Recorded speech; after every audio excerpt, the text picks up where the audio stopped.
SM history হবে। তোমাদের সকলকে স্বাগত। আজ আমরা আলোচনা করব ক্লাস 10 এর প্রথম অধ্যায় ইতিহাসের ধারণা এই চ্যাপ্টার থেকে আধুনিক ভারতের ইতিহাস রচনায় সরকারি নথিপত্রের গুরুত্ব।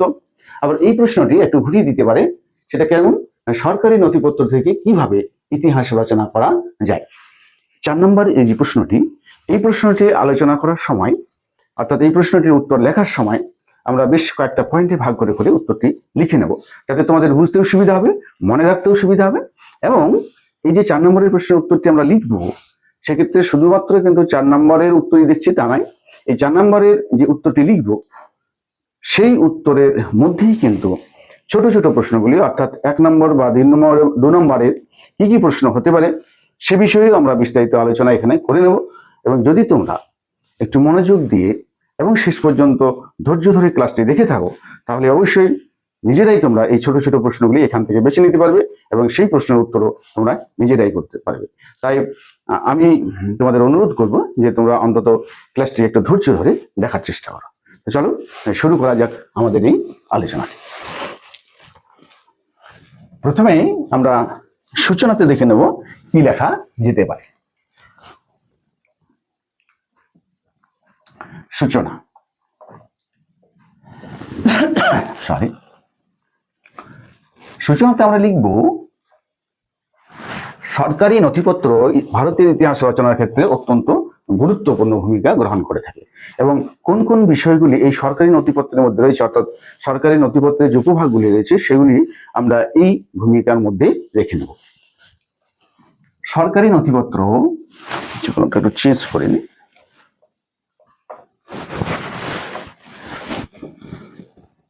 সরকারি নথিপত্র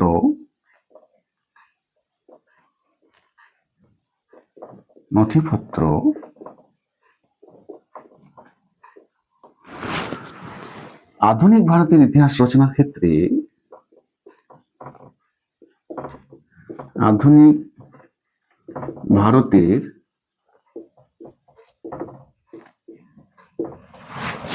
ইতিহাস রচনার ক্ষেত্রে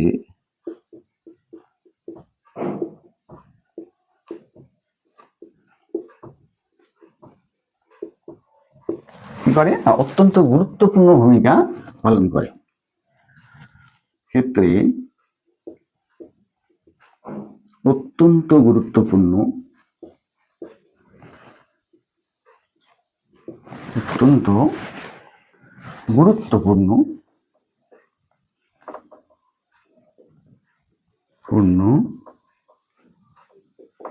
ভূমিকা পালন করে থাকে। এই সরকারি নথিপত্রের মধ্যে কি কি রয়েছে সেগুলি দেখে নিই। সরকারি নথিপত্রের মধ্যে রয়েছে সরকারি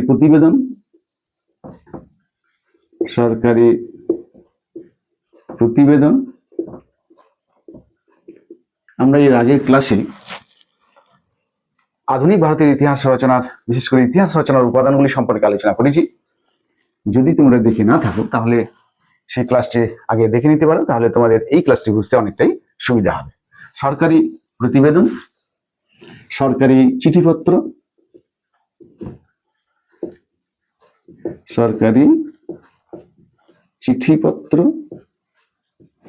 তাছাড়াও কি রয়েছে,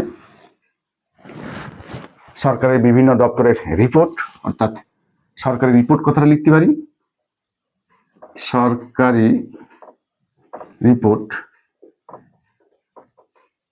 অর্থাৎ সরকারি বিভিন্ন দপ্তরের রিপোর্ট, বিশেষ করে আমরা লিখতে পারি পুলিশ ও গোয়েন্দা রিপোর্ট,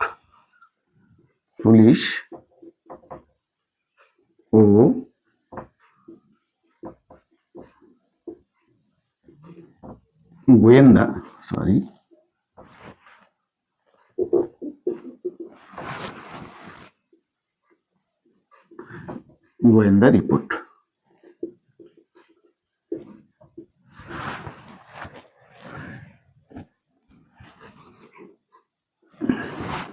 পুলিশ এবং গোয়েন্দা রিপোর্ট ইত্যাদি থেকে, আচ্ছা এখানে লিখে নাও, ইত্যাদি থেকে আধুনিক ভারতের ইতিহাস রচনা করা সম্ভব।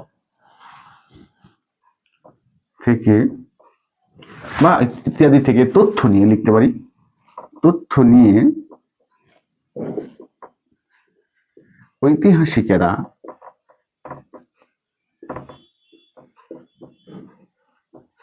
কি করেন? ইতিহাস রচনা করে থাকেন।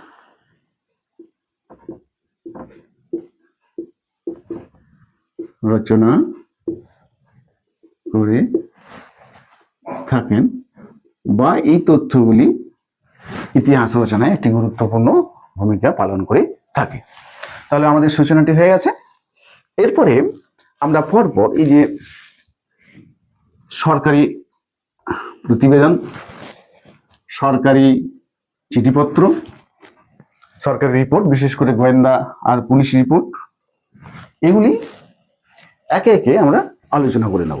এবং এই যে সরকারি প্রতিবেদন, সরকারি চিঠিপত্র, পুলিশ এবং গোয়েন্দা রিপোর্ট, এগুলি কোথায় পাওয়া যায়, এগুলি থেকে কিভাবে ঐতিহাসিকরা তথ্য নিয়ে থাকেন এবং এগুলির সাহায্যে শেষ পর্যন্ত ঐতিহাসিকরা কিভাবে তাদের ইতিহাসটিকে সাজিয়ে একটি গ্রন্থের আকারে প্রকাশ করেন, সেটাই আমরা পরপর এগুলি বিস্তারিত আলোচনা করে দেখে নেব। এবং অনেক সময় পরীক্ষায় দেখা গেছে যে এই সরকারি প্রতিবেদন দিয়েও একটা প্রশ্ন এসেছে, বা অনেক ক্ষেত্রেই প্রশ্ন হয় যে পুলিশ এবং গোয়েন্দা রিপোর্ট সম্পর্কে লেখো, বা পুলিশ ও গোয়েন্দা রিপোর্টের দুটি গুরুত্ব লেখো, বা সরকারি প্রতিবেদনের দুটি গুরুত্ব লেখো, অথবা সরকারি চিঠিপত্র সম্পর্কেও লেখো। এরকম ছোট প্রশ্ন 2 নম্বরের হয়ে থাকে। তো সেই প্রশ্নগুলোর উত্তরও তোমরা এখান থেকে জানতে পারবে। দেখে নেওয়া যাক।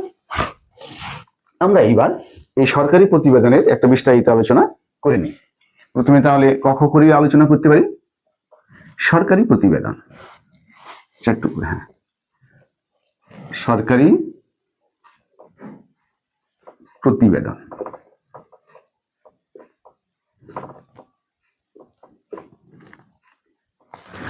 এই সরকারি প্রতিবেদন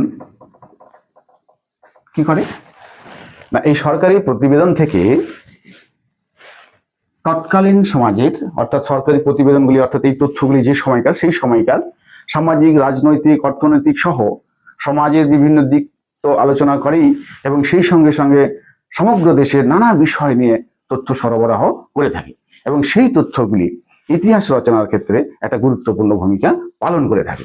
এখন সেই কথাগুলো আমরা একটু করে লিখে নেব, এবং সেই সঙ্গে সঙ্গে এগুলির দ্বারা কিভাবে ইতিহাসটি রচনা করা হয় এবং তার দু একটা করে উদাহরণও তোমাদের সামনে রাখবো, যাতে তোমাদের মনে রাখতেও সুবিধা হয় এবং বুঝতেও সুবিধা হয়। সরকারি প্রতিবেদন, সরকারি প্রতিবেদন থেকে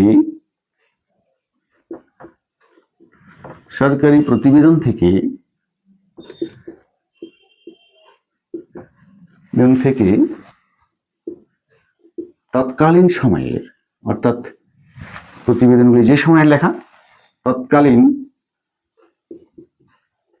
সময়ের সামাজিক,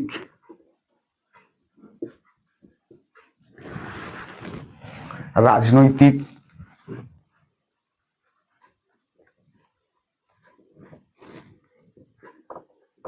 অর্থনৈতিক,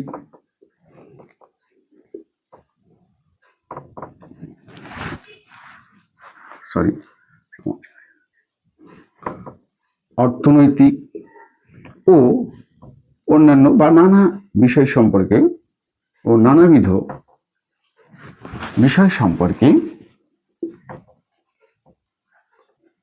সম্পর্কে জানা যায়, বা সম্পর্কে কি করে, তথ্য সরবরাহ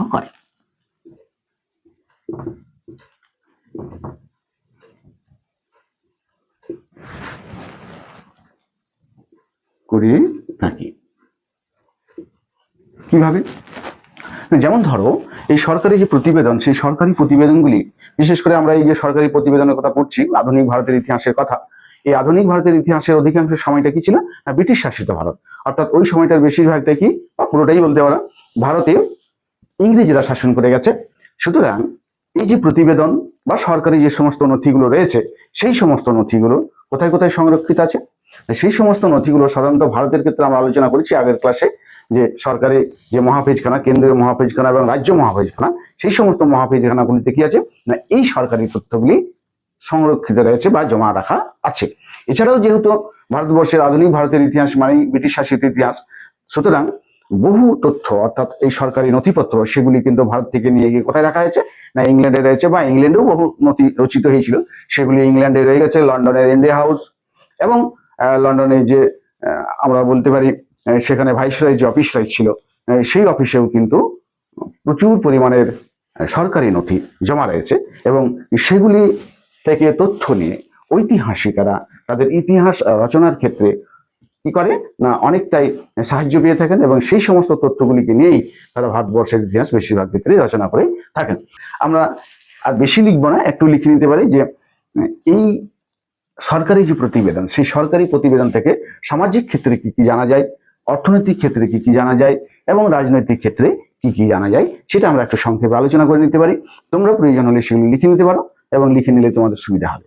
যেমন সামাজিক ক্ষেত্রে ধরো তৎকালীন সময়ে ভারতবর্ষের যে সামাজিক অবস্থা, অর্থাৎ তৎকালীন ভারতবর্ষের সমাজ ব্যবস্থায় যে সমস্ত কুসংস্কারগুলি ছিল, সমাজের যে শ্রেণীভেদ ছিল, এবং সমাজের যে কাঠামো ছিল সেই সম্পর্কে যেমন বিশদ তথ্য পাওয়া যায়, তেমনি সেই কাঠামো অর্থাৎ সমাজের যে সংস্কার কাঠামোকে পুনর্গঠিত করা বা ওই সমাজের যে কুসংস্কারগুলি ছিল তা দূর করার জন্য সরকার কি পদক্ষেপ করেছিল, এবং সেই পদক্ষেপের পাল্টা ভারতীয় সমাজ বা ভারতের সেই সমস্ত গোড়া সমাজ যে প্রতিবাদ জানিয়েছিল, আবার কেউ কেউ সেই সমস্ত সংস্কারগুলি প্রশংসা করেছিল, সেই সম্পর্কে আমরা বিস্তারিত ইতিহাস জানতে পারি।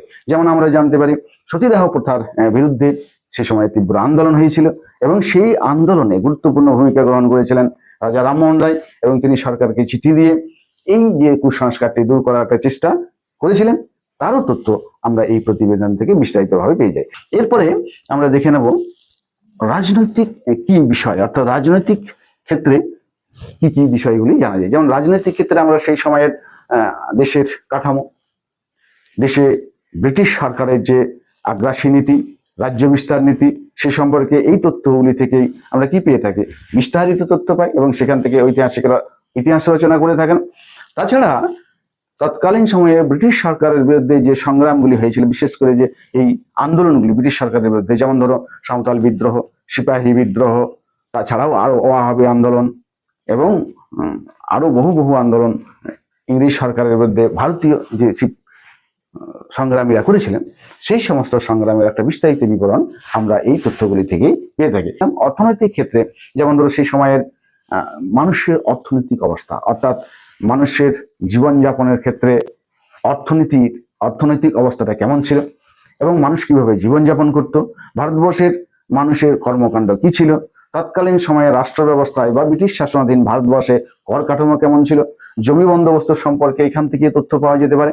এবং তাছাড়াও ব্যবসা বাণিজ্য তো রয়েছে, ব্রিটিশ শাসনাধীন ভারতবর্ষে যেহেতু তারা সাম্রাজ্যবাদী একটা শক্তি, তারা ব্যবসা বাণিজ্য করতেই ভারতবর্ষে প্রথম এসেছিল, এবং এই ব্যবসা বাণিজ্য করতে এসেই তারা কিন্তু ভারতবর্ষের প্রায় সমস্ত অঞ্চলটাই তাদের নিজের উপনিবেশে পরিণত করেছিল। তাহলে আমরা দেখে নিলাম যে কিভাবে রাজনৈতিক, অর্থনৈতিক ও সামাজিক ক্ষেত্রে এই তথ্যগুলি থেকে তথ্য পাওয়া যায়, এবং সেই তথ্যগুলিকে নিয়ে ঐতিহাসিকেরা কিভাবে তাদের ইতিহাস রচনা করতেন। আমরা একটা ছোটখাটো দু একটা করে উদাহরণ দিয়ে নেব যাতে তোমাদের বুঝতে সুবিধা হয়। যেমন ধরো এই যে সরকারি প্রতিবেদন, এই সরকারি প্রতিবেদনের থেকে অর্থাৎ সরকারি প্রতিবেদন থেকে তথ্য সংগ্রহ করে ঐতিহাসিকেরা কিভাবে তাদের ইতিহাসটা রচনা করে থাকেন। দু একটা উদাহরণ দিই, তাহলে তোমাদের বুঝতে সুবিধা হবে। যেমন ধরো 1 নম্বরে আমরা মিউটিনি পেপার, এই মিউটিনি পেপারের কথা বলতে পারি। এই মিউটিনি পেপারটি সংরক্ষণ করা হয়েছে ন্যাশনাল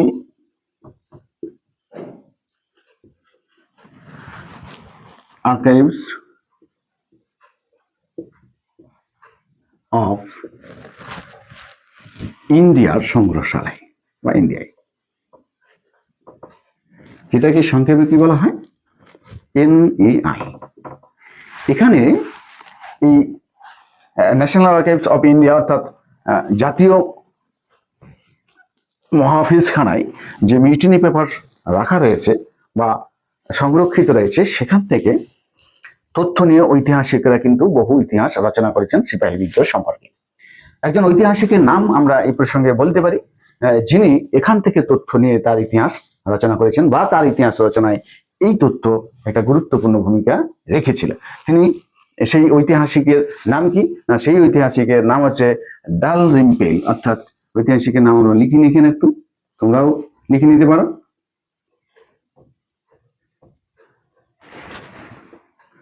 ডালরিম্পেল, তার একটা ঐতিহাসিক গ্রন্থ রয়েছে, তিনি অনেকগুলি ঐতিহাসিক গ্রন্থ লিখেছেন, তার মধ্যে একটা হচ্ছে দ্য লাস্ট মুঘল। এই লাস্ট মুঘল রয়েছে, এই যে লাস্ট মুঘল গ্রন্থটি রয়েছে, এই লাস্ট মুঘল গ্রন্থটি রচনার ক্ষেত্রে ডালরিম্পেল এই ন্যাশনাল আর্কাইভস অফ ইন্ডিয়ার মিউটিনি পেপার থেকে বহু তথ্য নিয়েছেন। অর্থাৎ আমরা বলতে পারি যে এই মিউটিনি পেপারসটি ডালরিম্পেলকে দ্য লাস্ট মুঘল বইটি রচনা করতে প্রভূত পরিমাণের সাহায্য করছে। অর্থাৎ এখান থেকে কিভাবে ইতিহাসটা রচনা করা হচ্ছে এই তথ্যকে নিয়ে, সেটা তোমরা বুঝতে নিশ্চয়ই পেরেছ। 2 নম্বরে আমরা ইন্ডিয়া অ্যাক্টের কথা বলতে পারি। ইন্ডিয়া অ্যাক্ট 1858, এই ইন্ডিয়া অ্যাক্টেও কিন্তু, যে ইন্ডিয়া অ্যাক্ট যে নথি, এই নথি থেকেও বহু ঐতিহাসিক সিপাহী বিদ্রোহ সম্পর্কে প্রচুর পরিমাণে তথ্য সংগ্রহ করে থাকেন এবং সেই সংগৃহীত তথ্যের ভিত্তিতে সিপাহী বিদ্রোহের এক বিস্তারিত ইতিহাস তারা রচনা করে থাকেন। এছাড়াও আরেকটার কথাও তোমরা বলতে পারো, 3 নম্বরে আমরা আর লিখে নিতে পারি, যেটা লিখতে তোমাদের মনে রাখাটাও প্রয়োজন, অনেক ছোট প্রশ্ন এখান থেকে এসে থাকে। সেটা হচ্ছে এলাহাবাদ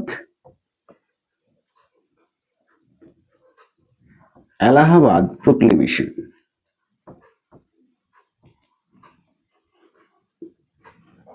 এই যে এলাহাবাদ প্রোক্লেমেশন,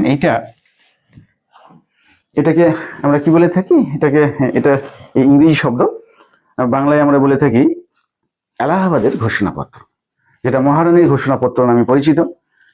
সেটাও ঘোষিত হয়েছিল কততে, 1858 খ্রিস্টাব্দে। এবং এই ঘোষণাপত্রটি পাঠ করেছিলেন তৎকালীন সময়ের যিনি ভারতের গভর্নর ছিলেন, ভাইসরয় ছিলেন, তিনি এটি পাঠ করেন। তার নাম হচ্ছে কি, তোমরা নিশ্চয়ই জানো, লর্ড ক্যানিং।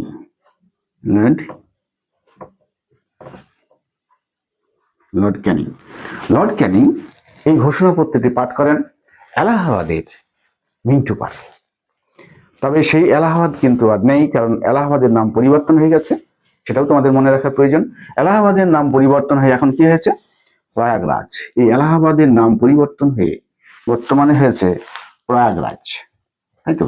তোমরা নিশ্চয়ই জানো প্রয়াগরাজ। আর এই যে মিন্টো পার্কে তিনি এই ঘোষণাপত্রটি পড়ে শুনিয়েছিলেন, সেই মিন্টো পার্ক আর কিন্তু মিন্টো পার্ক নেই। কি হয়েছে, মিন্টো পার্ক পরিবর্তন হয়ে, মিন্টো পার্ক পরিবর্তন হয়েছে,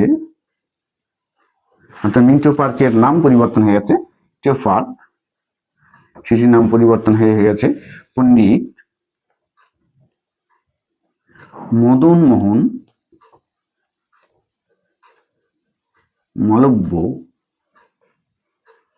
পার্ক।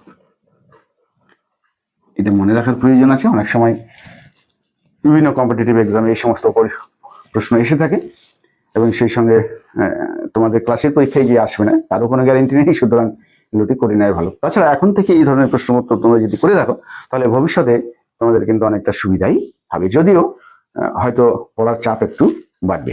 তাহলে আমরা সরকারি প্রতিবেদন থেকে কিভাবে ইতিহাস রচনা করা হয় সে সম্পর্কে একটু আলোচনা করেছি এবং তার সঙ্গে সঙ্গে একটা উদাহরণ দিয়ে বোঝানোর তোমাদের চেষ্টা করেছি যে কিভাবে এই পেপার থেকে, অর্থাৎ এই প্রতিবেদন থেকে তথ্য নিয়ে ঐতিহাসিকেরা তাদের ইতিহাসগুলি রচনা করে থাকেন।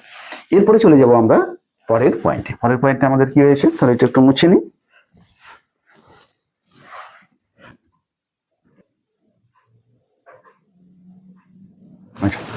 মুছে নিই, তাহলে আমরা সূচনাটা মুছে নিচ্ছি পুরোটাই।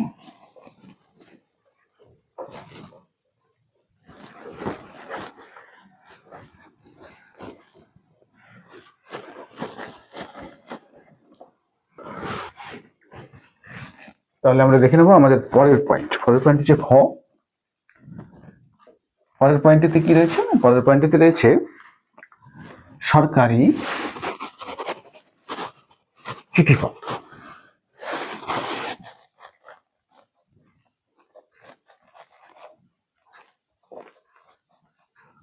সরকারি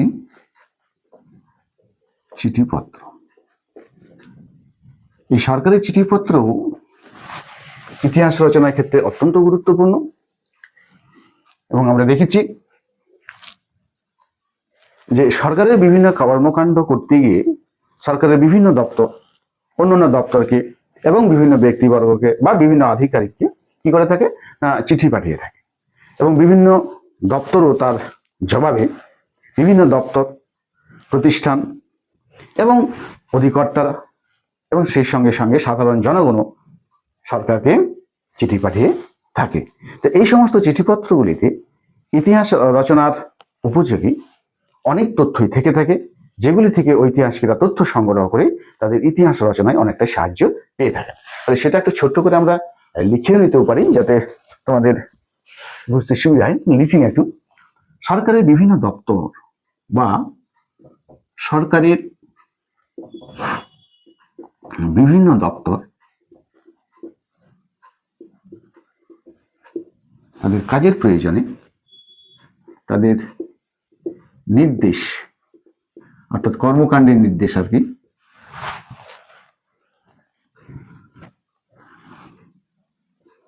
নির্দেশ বিভিন্ন দপ্তরকে পাঠায়। বিভিন্ন দপ্তর আর কোথায় পাঠাতে পারে? বিভিন্ন দপ্তরে পাঠায়, আধিকারিকদের পাঠায়, আধিকারিকদের কাছে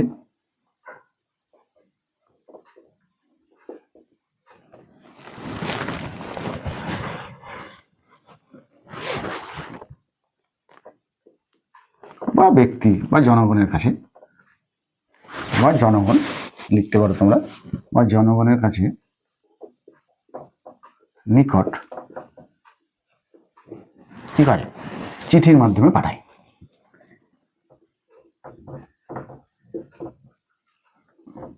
মাধ্যমে পাঠায় বা পাঠিয়ে থাকে। এবং জনগণ বা সরকারি দপ্তর এবং এর জবাবে তারাও কি করে, তারাও সরকারের নিকট চিঠি পাঠায়।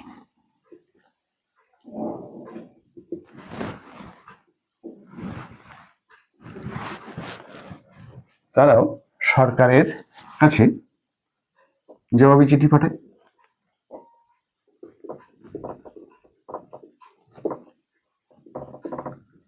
এবং এই সমস্ত যে চিঠিগুলি রয়েছে, আর বেশি করে লিখবো না, একটু লিখলাম, এই সমস্ত চিঠিগুলিতে কিন্তু অনেক ঐতিহাসিক তথ্য থেকে থাকে। তার কথা আমরা আগেই বলেছি। এখন ছোট্ট ছোট দু একটা উদাহরণ দিয়ে আমরা বুঝে নেওয়ার চেষ্টা করব যে এই সরকারি চিঠিপত্র থেকে কিভাবে আমরা ইতিহাস রচনা করতে পারি, বিশেষ করে ঐতিহাসিকরা ইতিহাস রচনা করতে পারে। তো দেখে না, একটা ছোট ছোট উদাহরণ দেওয়ার চেষ্টা করব যাতে তোমাদের বুঝতে সুবিধা হয় এবং মনে রাখতেও সুবিধা হয়। দেখো উদাহরণ তাহলে কি দিতে পারি, যেমন ধরো 1770 খ্রিস্টাব্দে যখন ভারতবর্ষে 76-এর মন্বন্তর ঘটে, সেই সময়ে বাংলার গভর্নর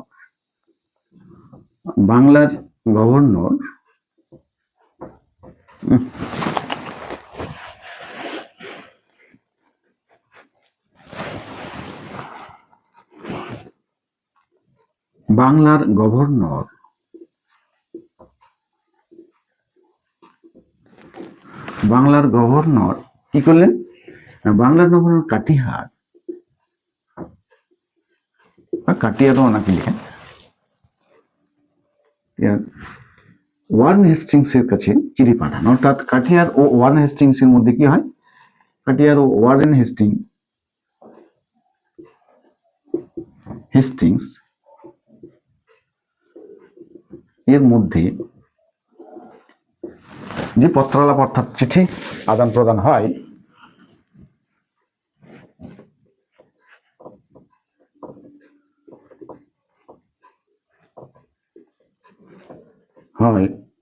তা থেকে কি জানা যায় না, তা থেকে জানা যায় যে এই যে দুর্ভিক্ষটি হয়েছিল, সেই দুর্ভিক্ষের আগে করের হারটা কেমন ছিল এবং তারপরে করের হারটা কেমন ছিল, অর্থাৎ করের কারণে, অত্যধিক করের কারণেই যে এই দুর্ভিক্ষটা দেখা দিয়েছিল, বা এই দুর্ভিক্ষের একটা মূল কারণ যে কর বৃদ্ধি অর্থাৎ সরকারি শোষণ, সেটা কিন্তু তাদের এই চিঠি আদান প্রদানের তথ্য থেকে পাওয়া যায়। তাহলে আমরা এটা লিখতে পারি, আদান প্রদান হয়, তা থেকে জানা যায় যে, কি জানা যায়, আচ্ছা তা থেকে এটা এইটুকুনি কেটে দাও, তা থেকে জানা যায় ৭৬-এর মন্বন্তরে বিভিন্ন ঘটনা, বা ৭৬-এর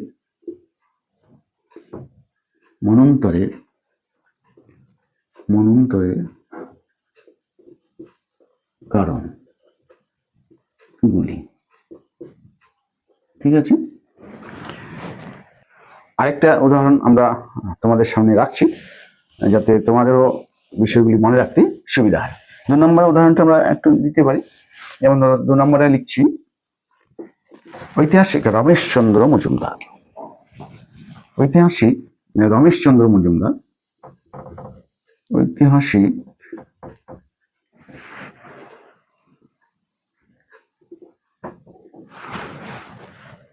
রমেশচন্দ্র মজুমদার, তার আরসি মজুমদার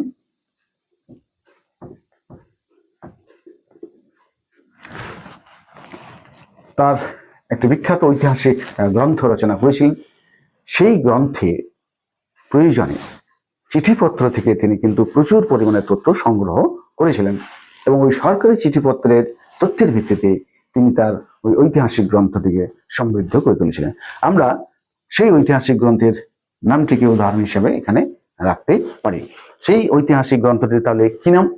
সেই ঐতিহাসিক গ্রন্থটির নাম হচ্ছে, আমরা এখানে লিখে নিতে পারি, হিস্ট্রি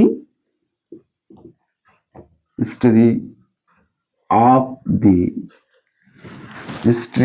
ফ্রিডম মুভমেন্ট। হ্যাঁ লিখবো, হ্যাঁ এখানে লিখছি, ফ্রিডম মুভমেন্ট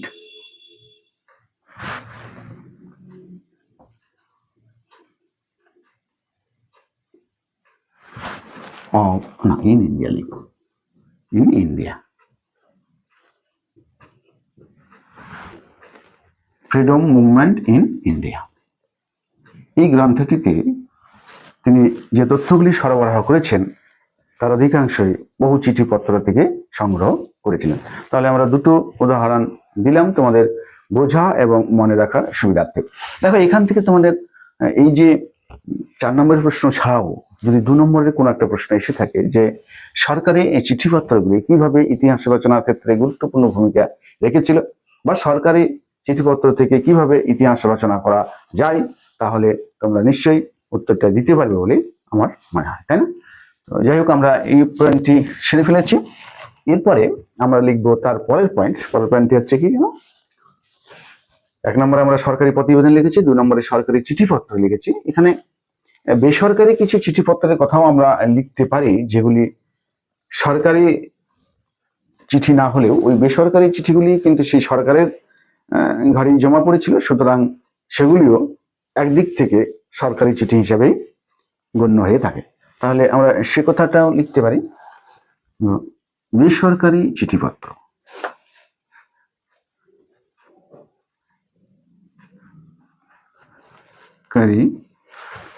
চিঠিপত্র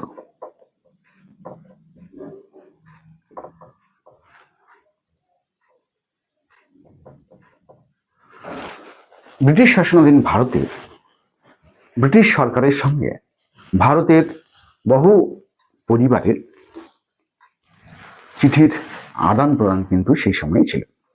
সেই সমস্ত পরিবারগুলির মধ্যে আমরা ঠাকুর পরিবারের নাম করতে পারি, বসু পরিবারেরও নাম করতে পারি, অর্থাৎ সুভাষচন্দ্র বসুর যে পরিবার, সেই পরিবারগুলির প্রতিনিধিরা বা সেই পরিবারের সদস্যরা সরকারের সঙ্গে মাঝে মাঝে চিঠির আদান প্রদান করে থাকেন, এবং সেই চিঠিগুলি থেকেও এমন অনেক ঐতিহাসিক তথ্য সে সময়কার পাওয়া যায় যেগুলি থেকে ইতিহাস রচনা করা যায়, বা ইতিহাস রচনায় যে তথ্যগুলি গুরুত্বপূর্ণ ভূমিকা নিয়ে থাকে। সেই সমস্ত চিঠিপত্রগুলির মধ্যে আমরা দু একটার কথা বলতে পারি, যেগুলি থেকে আমরা ইতিহাসের অনেক তথ্য পেয়ে থাকি। যেমন ধরো রবীন্দ্রনাথ ঠাকুরের কথা বলতে পারি। এই রবীন্দ্রনাথ ঠাকুর কি করেছিলেন? তাহলে এই প্রশ্ন, এইটা 2 লাইন বা 1 লাইন আমরা লিখে নিতে পারি যে ব্রিটিশ শাসনাধীন ভারতে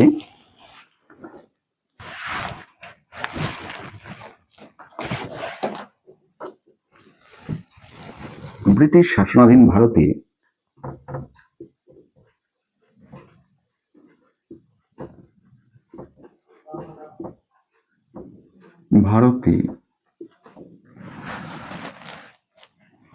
সরকারের সঙ্গে বহু পরিবারের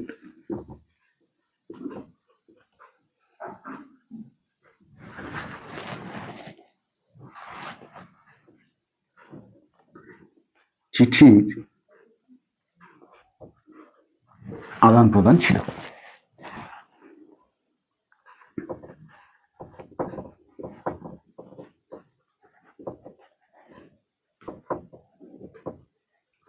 শুধুমাত্র যে চিঠির আদান প্রদান ছিল তা নয়, বহু ক্ষেত্রে আমরা দেখেছি যে সরকারি বিভিন্ন যে সমস্ত কাজগুলি, সেই সমস্ত কাজগুলির প্রতিবাদে প্রতিবাদপত্র, অভিযোগপত্রও কিন্তু সরকারের কাছে জমা পড়ত, এবং সেই সমস্ত প্রতিবাদপত্র এবং অভিযোগপত্র যেগুলি ছিল সেগুলি থেকে তৎকালীন সময়ে বিশেষ করে ব্রিটিশ সরকারের বিরুদ্ধে জনসাধারণের যে ক্ষোভ ছিল বা জনসাধারণের বিপক্ষে ব্রিটিশ সরকার যে সমস্ত কাজগুলি করেছিলেন সেই সমস্ত কাজগুলির তথ্য আমরা সেই সমস্ত চিঠিপত্র থেকে পেয়ে থাকি। তাই সেই সমস্ত চিঠিপত্রগুলি কিন্তু অত্যন্ত গুরুত্বপূর্ণ।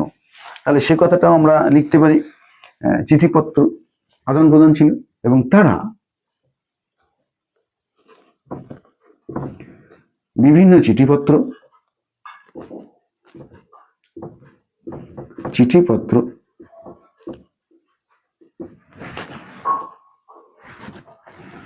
প্রতিবাদপত্র বলতে পারি, অভিযোগপত্র,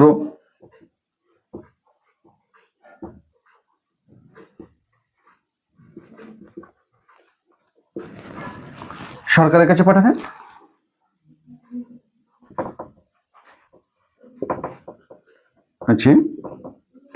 তাই না?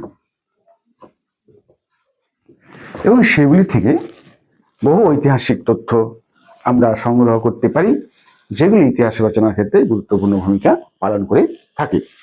এখন আমরা আগের পয়েন্টগুলোতে যেরকম ভাবে 2-1টা করে উদাহরণ দিয়েছিলাম, এক্ষেত্রেও কিন্তু আমরা 2-1টা উদাহরণ দিয়ে তোমাদের বোঝার ক্ষেত্রে অনেকটাই সুবিধা যাতে হয় সেই চেষ্টাই করতে পারি। দেখো তাহলে উদাহরণটা একটু দিতে পারি। যেমন ধরো রবীন্দ্রনাথ ঠাকুর পরিবারের কথা আমরা বললাম। এই রবীন্দ্রনাথ ঠাকুর জালিয়ানওয়ালাবাগ হত্যাকাণ্ডের প্রতিবাদে সরকারের কাছে একটা চিঠি পাঠিয়েছিলেন, এবং তিনি যে সেই চিঠি পাঠিয়েছিলেন সেই চিঠিতে কিন্তু জালিয়ানওয়ালাবাগ হত্যাকাণ্ডের বিরুদ্ধে তিনি তার বিস্তারিত বিবরণ দিয়েছিলেন, এবং বিবরণ দিয়ে তিনি প্রতিবাদ করে সরকারের কাছে চিঠি পাঠিয়েছিলেন, যে চিঠিগুলি এখনো কোথায় রয়েছে? সরকারি সংগ্রহশালায় রয়েছে, এবং সেগুলি থেকে সেই সময়ের জালিয়ানওয়ালাবাগ হত্যাকাণ্ডের ভয়াবহতা সম্পর্কে এক বিস্তারিত তথ্য আমরা পেতে পারি, যা ইতিহাস রচনার ক্ষেত্রে কিন্তু একটা গুরুত্বপূর্ণ ভূমিকা পালন করে থাকে। এবং রবীন্দ্রনাথ ঠাকুর তার ওই জালিয়ানওয়ালাবাগের যে হত্যাকাণ্ড আমরা লিখে নিতে পারি, জালিয়ানওয়ালাবাগ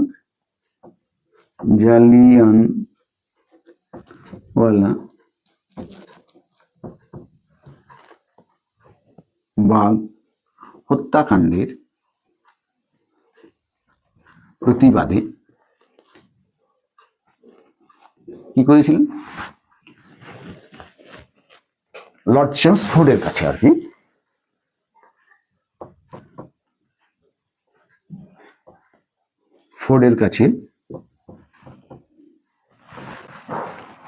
কাছে চিঠি পাঠান।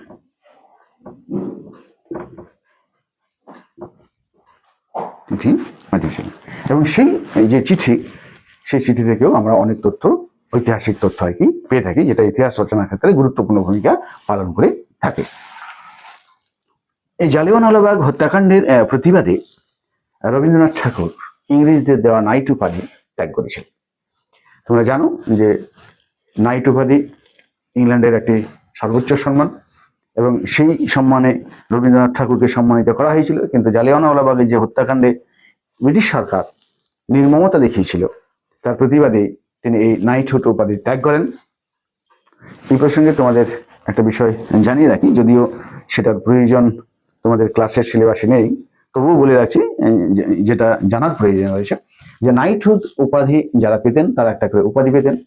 পুরুষ হলে সেই উপাধিটি ছিল সৈয়দ, এবং মহিলা হলে সেই উপাধিটি নাম ছিল ট্যাবহুড। ঠিক আছে, তাহলে আমরা 3 নম্বর পয়েন্টের আলোচনায় শেষ করেছি। এরপরে দেখে নেব 4 নম্বর পয়েন্ট। 4 নম্বর পয়েন্টে কি রয়েছে?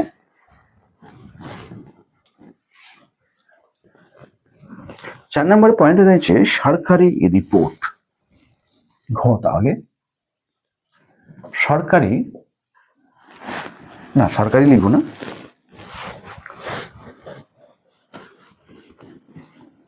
চার নম্বর পয়েন্ট রয়েছে পুলিশ ও গোয়েন্দা রিপোর্ট। পুলিশ ও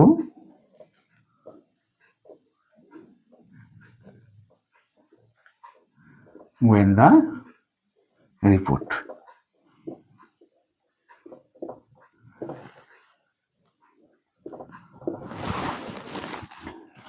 পুলিশ এবং গোয়েন্দা বিভাগকে বিভিন্ন রাজনৈতিক এবং অন্যান্য ঘটনা সম্পর্কে বিস্তারিত রিপোর্ট সরকারের কাছে জমা দিতে হয়। ব্রিটিশ শাসনাধীন ভারতে তো এই রিপোর্ট আরো বেশি করে জমা দিতে হতো। বিশেষ করে ভারতবর্ষের যে সমস্ত বিপ্লবী কার্যকলাপ ছিল বা বিপ্লবী কার্যকলাপ বিপ্লবীরা করতেন, সেই সম্পর্কে বিস্তারিত রিপোর্ট তারা তাদের দপ্তর থেকে সরকারের কাছে পাঠাতেন। সেটা আমরা একটু লিখে নিতে পারি যে পুলিশ ও গোয়েন্দা বিভাগকে পুলিশ ও গোয়েন্দা বিভাগ কি করত না, বিভিন্ন ঘটনা রিপোর্ট, বিভিন্ন ঘটনার, বিশেষ করে রাজনৈতিক ঘটনা হলে তার বলার কিছু নেই, বিভিন্ন ঘটনার রিপোর্ট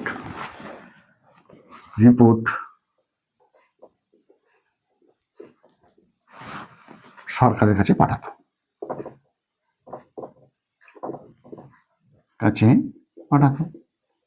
এবং সেই সমস্ত রিপোর্টে বিভিন্ন ঐতিহাসিক ঘটনা লিপিবদ্ধ থাকতো, যে রিপোর্টগুলি ইতিহাস রচনার ক্ষেত্রে একটা গুরুত্বপূর্ণ ভূমিকা পালন করে থাকে। ইংরেজ শাসনাধীন যে ভারতবর্ষ, সেই ভারতবর্ষে ব্রিটিশরা তাদের যে কার্যকলাপ করতেন, সেই সমস্ত কার্যকলাপের পুলিশ এবং গোয়েন্দা বিভাগের একটা তীক্ষ্ণ নজর ছিল, এবং তাদের সম্পর্কে বিস্তারিত রিপোর্ট তৈরি করে তারা সরকারের কাছে পাঠাতেন, যাতে করে এই বিপ্লব সম্পর্কে সরকার অবহিত হয়ে থাকে এবং তাদের বিরুদ্ধে সরকার ব্যবস্থা নিতে পারে। তো সেই সমস্ত যে রিপোর্টগুলি সংগ্রহশালায় রয়েছে, সেই সংগ্রহশালার রিপোর্ট দেখে তৎকালীন সময়ের বিপ্লবী কার্যকলাপ সম্পর্কে একটা বিস্তারিত যেমন বিবরণ পাওয়া যায়, ঠিক সেই রকম এই রিপোর্ট থেকে আরো বিভিন্ন ঘটনা, এই বিপ্লবী কার্যকলাপ ছাড়াও আরো নানা ধরনের ঘটনা সমাজে তো ঘটেই থাকতো, সেই সমস্ত ঘটনারও বিস্তারিত তথ্য আমরা এই রিপোর্ট থেকে পেতে পারি। তো আগের পয়েন্টগুলোর মতো এই পয়েন্টেও আমরা দু একটা উদাহরণ দিয়ে বোঝার চেষ্টা করব, যাতে আমাদের বিষয়টি সহজেই মনে থাকে। তাহলে আমরা উদাহরণটা একটা দিতে পারি, যেমন একটা উদাহরণ আমরা লিখতে পারি, সেই উদাহরণটা হচ্ছে সেডিশন কমিশনের রিপোর্ট। যেমন ধরুন সেডিশন কমিটি, একটা রিপোর্ট আছে সেডিশন কমিটি রিপোর্ট। এই রিপোর্টে কি আছে, এই যে সেডিশন কমিটি রিপোর্ট, সেই সেডিশন কমিটির রিপোর্টে সরকারকে বলা হলো যে এই রিপোর্টটা তৈরি হয়েছিল 1918 খ্রিস্টাব্দে, এবং এই রিপোর্টে বলা হলো যে ভারতবর্ষের বিপ্লবীরা জার্মানি এবং রাশিয়ার সহযোগিতা নিয়ে ভারতবর্ষের বিপ্লবকে, অর্থাৎ ইংরেজ সরকারের যে ভারতবর্ষের বিপ্লবকে আরো জোরদার করতে চাইছে, এবং এই জন্য তারা রাশিয়া এবং জার্মানি থেকে সহযোগিতা নিতে বা নেওয়ার জন্য চেষ্টা করছে। তো এই যে রিপোর্টটা সরকারের ঘরে গিয়ে জমা পড়লো, অফিসে গিয়ে জমা পড়লো, তো সেই জমা পড়ার ফলে এই রিপোর্টের ভিত্তিতে কি হলো, একটা কমিটি গঠিত হয়ে যায়। এবং সেই কমিটি সুপারিশ করলো কি না কঠোর একটা দমনমূলক আইন তৈরি করার জন্য, এবং যার ফলশ্রুতি হিসাবে তৈরি হয়ে গেল রাওলাট আইন, অর্থাৎ বিপ্লবীদের দমন করার জন্য বিশেষ আইন রাওলাট আইন। এবং এই রাওলাট আইনের প্রতিবাদে তোমরা জানো, এটা এখানে আলোচ্য বিষয় যদিও নয়, তবু তোমাদের জানার জন্য একটু বলে রাখি যে এই রাওলাট আইনের বিরুদ্ধে মহাত্মা গান্ধীর নেতৃত্বে বা মহাত্মা গান্ধীর ডাকে সারা ভারতবর্ষব্যাপী এক তুমুল আন্দোলন শুরু হয়, এবং সেই আন্দোলনের একটা অংশ হিসাবে জনগণ এই যে দমনমূলক আইন অর্থাৎ রাওলাট আইন তার প্রতিবাদ করার জন্য জালিয়ানওয়ালাবাগে, অমৃতসরে জালিয়ানওয়ালাবাগে মাঠে কি হয়, সমবেত হয়। এবং সেই মাঠে সমবেত নিরস্ত্র জনতার উপরে ব্রিটিশ জেনারেল ডায়ার কি করলেন না গুলি চালিয়ে দিলেন, এবং সেই গুলিতে বহু জনগণের অর্থাৎ বহু নাগরিকের এবং ভারতীয় বিপ্লবীর মৃত্যু হয়েছিল। যাই হোক, তাহলে তোমরা এই অংশটুকু নিশ্চয়ই বুঝতে পারলে যে আমরা কি বলতে চাইছি বা কি বোঝাতে চাইছি। তারপরে তারা সেডিশন কমিটির রিপোর্টটা তোমাদের উদাহরণ হিসাবে একটা দেখিয়ে দিলাম। এরপরে আমরা দেখে নেব যে এই যে আধুনিক ভারতীয় ইতিহাসের রচনার ক্ষেত্রে সরকারি নথিপত্রের যে ভূমিকাটা আমরা দেখলাম, এই ভূমিকাটা অর্থাৎ সরকারি নথিপত্রের যে ভূমিকা সেটা কিন্তু সন্দেহাতীত নয়, অর্থাৎ এরও কিছু সীমাবদ্ধতা রয়েছে, সেগুলোই আমরা একটু একটু করে আলোচনা করে নেব। তো দেখিনি, এবার লিখব সীমাবদ্ধতা, বা হ্যাঁ সীমাবদ্ধতা লিখতেই পারি। সীমাবদ্ধতা,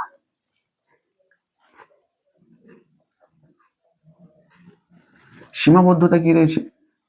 তবে এই সীমাবদ্ধতা নিয়ে একটা প্রশ্ন আসতে পারে, হয়তো শুধু সীমাবদ্ধতা নিয়ে একটা প্রশ্ন চলে এলো যে 4 নম্বরের বা 2 নম্বরের, যে সরকারি নথিপত্রগুলির ইতিহাসের উপাদান হিসেবে ব্যবহারের ক্ষেত্রে কি সীমাবদ্ধতা রয়েছে বা কি সতর্কতা অবলম্বন করার প্রয়োজন। সেই প্রশ্ন বা সেই ধরনের যদি কোনো প্রশ্ন আসে তাহলে তার উত্তরটা তোমরা কিভাবে দেবে সেটা এখন আলোচনা করে নিচ্ছি। দেখে নাও তাহলে সীমাবদ্ধতা। যেহেতু এই সরকারি নথিপত্রগুলি তৎকালীন ব্রিটিশ অর্থাৎ সাম্রাজ্যবাদী ব্রিটিশ শক্তির দ্বারাই রচিত হয়েছিল, সুতরাং সেগুলির মধ্যে নিরপেক্ষতা আশা করা মোটেই আমাদের উচিত নয়। সেগুলি যে নিরপেক্ষ ছিল সেটা জোর দিয়ে কিন্তু বলা যায় না। তাছাড়া আমরা দেখে থাকি যে সরকার কখনোই চায় না যে তার দুর্বলতাগুলি তার নিজের লেখা রিপোর্টে প্রকাশিত হোক, সুতরাং সত্যি ঘটনাকে বিকৃত করে প্রকাশ করে তারা তাদের দুর্বলতাগুলিকে ধামাচাপা দেওয়ার চেষ্টা করে। স্বাভাবিকভাবে আমরা বলতে পারি যে এই সরকারি যে নথিপত্রগুলি রয়েছে সেই নথিপত্রগুলিতে যে সর্বদাই সত্যি কথা লেখা থাকতো এমনটা কিন্তু নয়। তাহলে সে কথাটা একটু লিখে নিতে পারো তোমরা সীমাবদ্ধতার ক্ষেত্রে। আর এই যে সীমাবদ্ধতা, এই সীমাবদ্ধতার পরেই স্বাভাবিকভাবে প্রশ্ন এসে যায়, তাহলে এই নথিপত্রগুলি ব্যবহারের ক্ষেত্রে আমাদের কি ধরনের সাবধানতা অবলম্বন করার প্রয়োজন আছে সেটা একটু সংক্ষেপে আলোচনা করব। দেখো সাবধানতা, তাহলে কি সাবধানতা? সীমাবদ্ধতা আমরা বললাম, সাবধানতা কি, সাবধানতা অবলম্বন করার প্রয়োজন।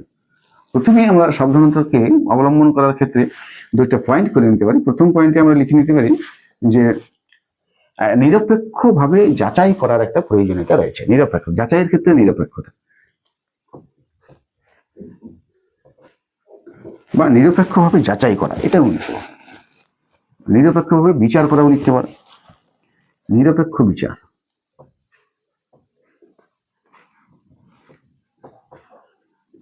বিচার অর্থাৎ এই যে নথিপত্রগুলি রয়েছে এই নথিপত্রগুলি যেহেতু সরকারের লেখা নথিপত্র অধিকাংশের ক্ষেত্রে, সুতরাং সেক্ষেত্রে অনেক ক্ষেত্রে কি হয় না, অনেক ক্ষেত্রে মাত্রাতিরিক্ত কিছু প্রশংসা থেকে থাকে, সরকারের ভূয়সী প্রশংসাও থেকে থাকতে পারে।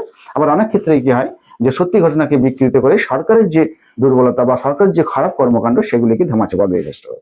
সুতরাং ওই যে তথ্যগুলি রয়েছে সেই তথ্যগুলিকে যখন আমরা বিচার করব তখন সেগুলি আমাদের মধ্যে কি হয় না, সেই আমাদের মধ্যে একটা নিরপেক্ষ দৃষ্টিভঙ্গি থাকা দরকার। তাহলে আমরা যদি সরকারের পক্ষে থেকে থাকি বা সরকারকে সমর্থন থেকে থাকি তাহলে কি হবে, তাহলে সেই তথ্যগুলি আমরা সঠিকভাবে যেমন যাচাই করতে পারবো না, তেমনি সরকারের যদি ঘোর বিরোধী হয়ে থাকে তাহলে কিন্তু আমরা সেই তথ্যগুলিকে সঠিকভাবে যাচাই করতে পারবো না। তাই নিরপেক্ষ দৃষ্টিভঙ্গি দিয়ে এই তথ্যগুলিকে যাচাই করার একটা প্রয়োজন রয়েছে, 1 নম্বর। 2 নম্বরে আমরা কি বলতে পারি না, 2 নম্বরে আমরা বলতে পারি যে এই তথ্যগুলিকে আবার বেসরকারি যে তথ্য রয়েছে সেই তথ্য দিয়ে একটু যাচাই করে নেওয়া যেতে পারে, বা সেই তথ্য দিয়ে একটু কি করে নেওয়া যেতে পারে, ভেরিফাই করে নেওয়া, তুলনা করে নেওয়া যেতে পারে। তাহলে বেসরকারি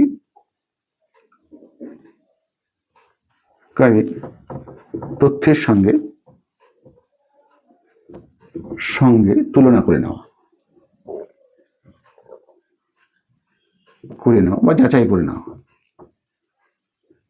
তাহলে সেটা যদি আমরা করিনি, তাহলে বেসরকারি তথ্যে ওই বিষয়টি সম্পর্কে কি বলছে এবং আমাদের সরকারি যে নথিপত্র সেগুলি ওই বিষয় সম্পর্কে কি বলছে, এবং তার মধ্যে যদি একটা বিশাল ফারাক থেকে থাকে বা ভিন্ন মত থেকে থাকে, তাহলে স্বাভাবিকভাবে সেই ভিন্ন মত কেন রয়েছে সেগুলি সম্পর্কে আমাদের আরো যাচাই করে তথ্যগুলিকে গ্রহণ করতে বা গ্রহণ করা উচিত। তাহলে এই হলো বেসরকারি তথ্যের সঙ্গে তুলনা করে নেওয়া। আর 3 নম্বরে আমরা বলতে পারি যে তৎকালীন যে সংবাদপত্র ছিল সেই সংবাদপত্রের প্রতিবেদনের সঙ্গে একটু বিষয়গুলিকে মিলিয়ে নেওয়া, অর্থাৎ সংবাদপত্রের সঙ্গে যাচাই করে নেওয়া, সংবাদপত্রের সঙ্গে বা সংবাদপত্রের তুলনা করে নেওয়া, যাচাই করে নেওয়া, এটা করতে পারি, যাচাই করে নেওয়া। এই যদি যাচাই করে আমরা নিই তাহলে স্বাভাবিকভাবে কি হবে না, যে দোষ ত্রুটিগুলি রয়েছে সেগুলি ধরা পড়ে যাবে, এবং স্বাভাবিকভাবেই তখন কি হবে না, তখন আমরা সঠিক তথ্যটা নিতে পারবো, বা যদি ভুল তথ্য কিছু থেকে থাকে তাহলে সেটাকে আমরা আইডেন্টিফাই করে নিতে পারবো। এই হচ্ছে আমাদের এই হচ্ছে আমাদের সাবধানতা, অর্থাৎ কি কি সাবধানতা অবলম্বন করলে আমাদের এই সরকারি নথিপত্রের একটা সঠিক ব্যবহার করতে পারবো। তাহলে আমরা বিস্তারিত আলোচনা করেছি, এবং এই আলোচনা থেকে একদিকে যেমন 4 নম্বরের প্রশ্ন, তেমনি ছোট ছোট 2 নম্বরের প্রশ্ন হতে পারে বিভিন্ন পয়েন্ট ধরে, সেগুলি আমরা আলোচনা করে নিয়েছি, এবং এই পয়েন্টগুলোতে আমরা একটা করে ছোট্ট ছোট্ট করে উদাহরণ দেওয়ার চেষ্টা করেছি, 2-1টা করে, বেশি করে উদাহরণ আর দিলাম না, তারপরে তোমাদের পরবর্তীকালে সেটা মনে রাখতে অসুবিধা হবে হয়তো। যাই হোক, তো আশা করি তোমরা বুঝতে পেরেছো যে প্রশ্নগুলি কিভাবে হতে পারে এবং তার উত্তর তোমরা কিভাবে দেবে। আমার বিশ্বাস তোমরা এখান থেকে যে সমস্ত প্রশ্নগুলি হতে পারে সেই সমস্ত প্রশ্নের উত্তর সহজেই দিতে পারবে। তোমাদের এই আলোচনা যদি ভালো লেগে থাকে তাহলে অবশ্যই একটু শেয়ার বা কমেন্ট করে আমাদের জানাবে যে কেমন লেগেছে। আজকের মতো তাহলে আলোচনাটা এখানেই শেষ করছি, পরে আবার দেখা হবে নতুন একটা কোনো ক্লাসে।